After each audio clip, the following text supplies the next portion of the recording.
production you ever did?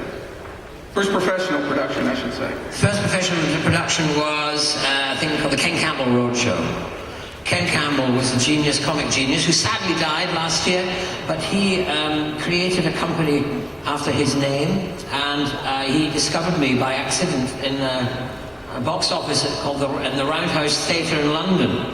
I was in the box office, and Ken came in and met Brian Murphy. I don't know if you know Brian Murphy. If you're British or watch British things, he was in George and Mildred, Last of the Summer Wine, various things like that. Yeah. It's his agent. Anyway, so he worked in the Roundhouse collecting the tickets I was selling, and we used to just goon around together. And then one day Ken came in and said to Brian, "Yeah, Brian, I've got this mad show, and I want someone to come in here. I need a young actor. I've been let down." And Brian said, "Ask the guy in the box office. He's completely out of his head." And I wasn't an actor, but Brian presumed I was.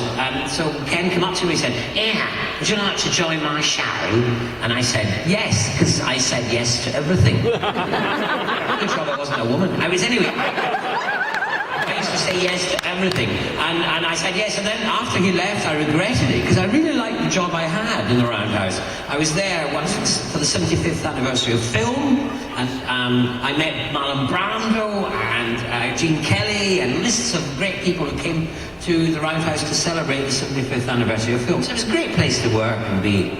But anyway, I said yes, so in a way I went off and I rather regretfully thought, well, I better go and do it. So I left and went to Manchester in the north of England and met Ken. And he took me to this little town, which was like Coronation Street. And we went into this house, and there was noisy people playing Risk. And I walked in, and they were all shouting at each other. And then, because around the table was Bob Hoskins, Dave Hill, who's very well known in Britain, and Jane Wood, his wife, and they were the Ken Campbell Roadshow, and I became that other member of the Ken Campbell Roadshow. And that was my very first job. But what were you doing at the Roundhouse, where they automatically, when he said, "I want a crazy guy," we got this crazy guy in the box office. What were you doing that would... Well, I used to loon around. I remember we had Uncle Cutter on. You know, it was a famous, infamous show, Uncle Cutter, where everyone took their clothes off. And it was, oh, you saw it. And there was, there was lots of writing by famous people. John Lennon wrote a piece. Some of the greatest writers around, American and British, wrote little sketches. And it was a battle against censorship, so that's why they put it on. And during that, Brian Murphy used to come in wearing a plastic mag, jumping to the front of the queue trying to get tickets, and I'd throw him down the stairs, and vice versa. And then I'd come in when I wasn't working, and we'd just loon around, really. Just loon around, as you do, in a box office. That's a lie. You do box office. You box, you can have a ticket, please. What for? And which charm school did you go to? Box office charm school. Next. So what was the brief then for the Ken Campbell Roadshow? What did he bring you on to do? Well, it originally started with modern myths. We did sketches in pubs and working men's clubs. In those days, the theatre wanted to open itself out to a broader audience. It tended to be middle class, and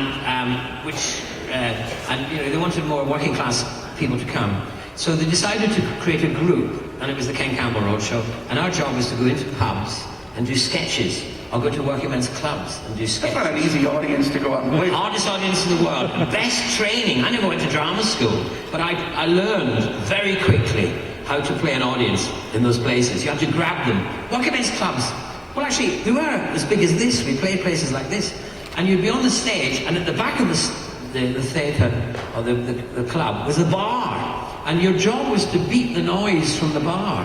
So you had to be more powerful than someone said, "Hey, I'll have 2 pints and a whiskey, please, lad." And you had to beat that on the stage. So I've got a very, very powerful voice as a result.